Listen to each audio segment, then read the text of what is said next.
Get even more connected to the artist you love when you scroll the Now Playing view on Spotify. You'll find artist bios, lyrics, live events, and merch, all there to help you get to know artists beyond their songs. Want to see if the artist you're listening to has any upcoming live events in your area?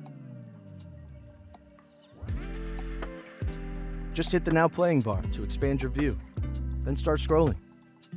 Tap Find Tickets to browse through dates and locations, all within Spotify. You can tap it again to find out more, or buy tickets from a third-party website. Or mark an event as interested to save for later. See an event you know your friend would love? You can go ahead and share it with them. By default, you'll see events based on your live location, but you can easily check out events in different areas by tapping the Change Location button. If your favorite artist isn't touring, you can check out all upcoming events for the different artists and genres you listen to by going to the Search tab and tapping on the Live Events hub, or using the search bar and typing in Live Events.